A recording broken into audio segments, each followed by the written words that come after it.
Halo, selamat malam. Ketemu lagi dengan saya, Coki Dasyat, dan salam dahsyat tentunya. Hari ini saya akan sharing eh, tentang EQ. Ada beberapa yang mungkin yang teman-teman tahu adalah ada IQ, ada SQ, ada NLP, ada EQ. Nah, yang akan saya bahas itu dari Pak Anthony Dio Martin.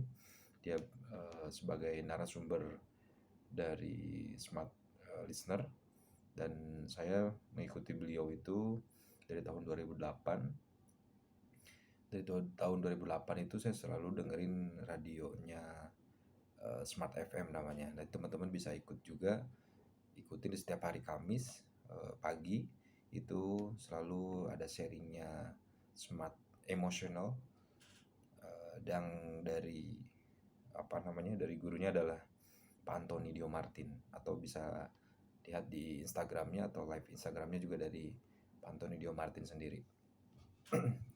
Apa sih manfaatnya dari EQ? Untuk kalau dari IQ sendiri, IQ itu mungkin nilainya bagus, atau dari apa ya namanya, dari rapotnya bagus.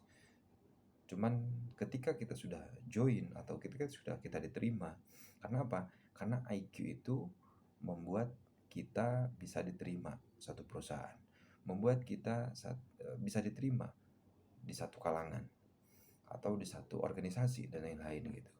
Tapi yang membuat Anda dipromosikan, yang membuat Anda menjadi pimpinan, yang membuat Anda selalu dipromosikan untuk oleh atasan atau siapapun itu atau teman-teman Anda, yaitu adalah orang yang pintar menguasai EQ.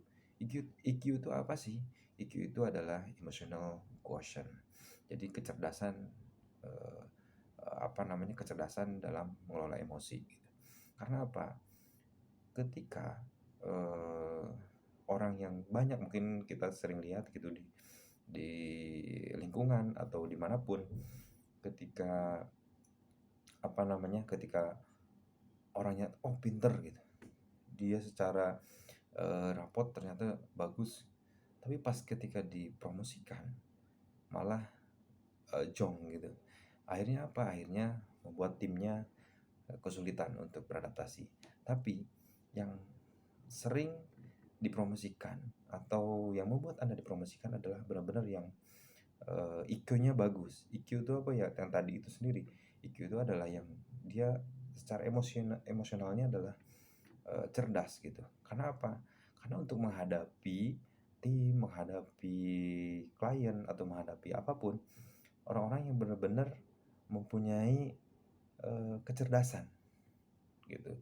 Mungkin secara tidak langsung reportnya masih biasa-biasa aja, atau secara tidak langsung apa namanya, nilainya biasa aja. Tapi ketika menghadapi orang atau menghadapi klien atau menghadapi apa namanya, menghadapi komplain dan lain-lain, dia bisa menghandle gitu. Itu yang harus teman-teman pelajarin terkait emotional quotient itu sendiri gitu. Jadi sekali lagi, IQ yang membuat Anda diterima, tapi EQ lah yang membuat Anda dipromosikan gitu. Jadi secara tidak langsung Anda harus terus belajar, bukan untuk apa namanya, untuk menyisihkan yang EQ-nya, tapi IQ itu untuk melengkapinya gitu. Karena EQ-nya adalah yang membuat kita diterima tentunya gitu, teman-teman. Dan tapi ada bahayanya juga ketika kita mempelajari emotional quotient itu sendiri. Itu dari kata Anthony Dio Martin ada beberapa yang membuat kita bahaya. Karena apa? Yang pertama, biasanya dia selalu ikut seminar, selalu ikut pelatihan IQ itu sendiri, tapi malah merasa tahu, merasa bisa, dan merasa apa gitu. Jadi tidak mau menerima masukan dari tim dan lain-lain gitu. Terus yang membuat bahayanya ketika apa namanya, waspada dan harus diwaspadai ketika belajar IQ sendiri, itu karena tidak apa ya, jadi membuat banyak konflik gitu.